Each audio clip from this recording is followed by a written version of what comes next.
Hey Keith and Graham, I'm just making this quick video to give you an overview of the desk that you'll be using at Midrand. So the desk is the Yamaha MG24. So there's 24 channels that you've got to use. Only the first 16 channels have microphone inputs. So those are the ones that you can use for mics. And then these channels here, from 17 to 24, are really more for stuff that you have at the desk, so an iPod or a CD player, or the wireless mics could be used there. I think rather than you guys just using the first couple of channels and not using the rest, what I would suggest is that you lay out the channels similar to the way that we do it 4-ways, and use these upper channels from 10 to 12 for vocals, so that eventually when you do have a full band, stuff is still going in the same place. Use it, don't use it, it's up to you. I'll show you the back panel after I go through each channel, but just so I can give you a general overview.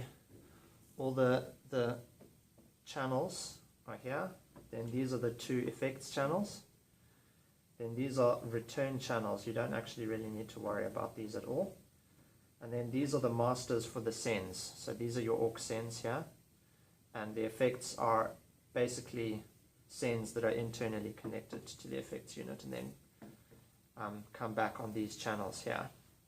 So these are kind of your master send levels to effects. These are your master send levels to the auxiliary channels, which you use for monitors. Cool. I hope you are tracking with me so far. Let's have a look specifically at each channel in detail. Just wait for my phone to focus. There we go. Okay, so all of these channels, 1 to 16, and even the other channels are very similar. The first 16 channels are exactly the same. So once you understand everything for this channel, you'll understand how to use all of these here. Okay, so the first section here is the preamp section, and this is where you adjust the gain for the microphone that you're using. I'm not sure how much you guys know about setting gain correctly, but you need to get the level of the mic coming in, or whatever instrument it is coming in, high enough so that you avoid the noise floor of the desk, but not too high so that you distort the input on the channel. So that's where you adjust this. If the gain is all the way down and you plug it in and you're already getting distortion on the channel, which you'll see when this light comes on, the peak light there, then you'll need to use the pad.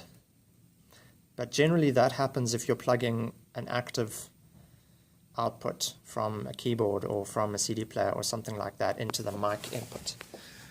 So this is the mic input. You should plug microphones and DI boxes in there. If you are plugging in a line level source, something active like a CD player or a keyboard, it should go into here. But if you're plugging a keyboard into a DI box, then the DI box gets plugged into there. Cool. Next section is the EQ.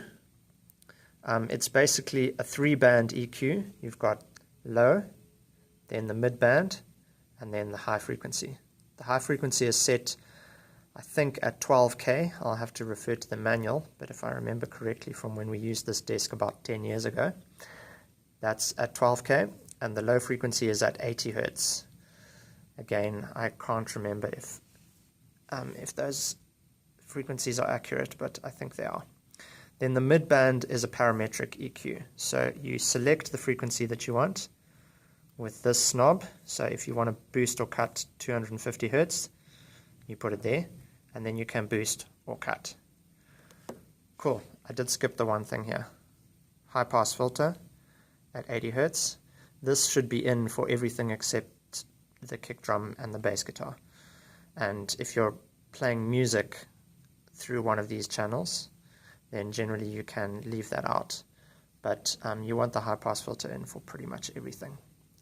So that's the EQ. Then the monitor or the auxiliary sends. So the first two you can switch between pre and post, and the second two you can switch between pre and post, so it's in groups. If it's pre-fader, what that means is that when the when the fader is down, like this, this will still turn up the monitors. So that's usually how you want it, so that these knobs are controlling the level to the monitors independent of where this fader is. Okay, if you want it to be post fader, then you take the button out and then it becomes post fader. And then if this is down, nothing will go to the monitors, even if this is all the way up. Cool. And then the white ones are sends to the effects. If you want to use them as auxiliary channels instead, then you just put that button in like it is. These should all be out. Don't know why they're in. Anyway, now they're all out. Okay. And then instead of going to the effects internally, they will come out the back panel. That's if you need another 2 auxiliaries, but generally we've always survived with 4 monitor mixers. Okay, then you've got the pan. Most of the time you'll need to just leave that in the center. Just trust me on that one. And then the button that turns the channel on and off. Yamaha mixers are different in this regard, in that other mixers have a mute button, but instead of having a mute button, you turn the channel off and then it's muted. Then you get to the fader itself. There's PFL, which stands for pre-fade listen. What that does is it puts just that channel and anything else that has PFL on into the headphones. So if you want to listen to just that channel, you put the PFL on. It's called solo on the desk that we use at 4Ways, but that's the same thing. Pre-fade listen is what it stands for. Then you've got your signal lights. When the signal is good, the green light should be flashing, but the red light should pretty much never come on.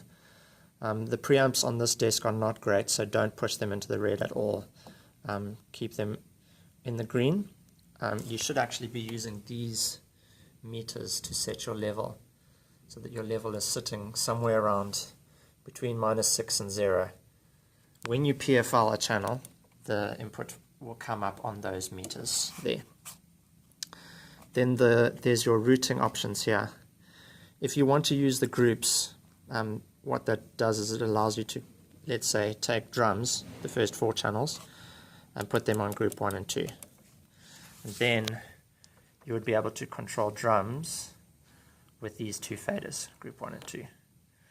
Or if you use the pan, then you could use 4 groups. But to be honest, you hardly have enough inputs on a desk like this to really warrant groups at this stage. So just make sure that the stereo button is in. Because if that stereo button is not in, this channel is not routed anywhere. So other than the auxiliaries. So it will only ever come out on the monitors, assuming that they are set to pre-fader and the fader is up. So you want the stereo in so that it comes out the main outputs. Cool, so that's everything on one channel. All the other channels are the same. So basically you've got to know everything about the desk. I'll just go on to the back panel. Okay, here we have the back panel. I've already kind of showed you for channel 1. So the first 16 channels are the same. You've got the mic input, you've got a line input, and then you've got an insert. An insert is for if you put a compressor or something on that channel, you don't really need to worry about it much. But you should use the XLR inputs wherever possible, or the line input if you've got an active source. Sorry. Here's your record out if you need it, and then these are those return channels that are these 2 here that you don't really need to worry too much about. 2-track in, I wouldn't bother using that because, to be honest, you're better off putting it in one of these channels, and then you've got a whole channel rather than just this tiny knob here for 2-track in. So rather use these ones here. These are the ones that you really need to know about. Auxiliary outs. So this is where you're going to plug the monitors into. Aux 1, Aux 2, Aux 3, Aux 4. Cool. You don't need to worry about the group inserts and the group outs again. The stereo inserts or the sub outs or all of these things you don't really need to worry too much about. Here is the main output. These are the outputs that are going to go to the PA. just use these two, left and right. If you only need to plug in one speaker, just plug it into the left and make sure that none of your red pan knobs are panned right, otherwise it won't come out. The reason why is because this mono output here is supposed to be for a sub, so it's affected by this low pass filter there, so you won't get any mid-range or treble out of this channel. So use these ones for your master outs. Main power button, AC in. Pretty much all you need to know.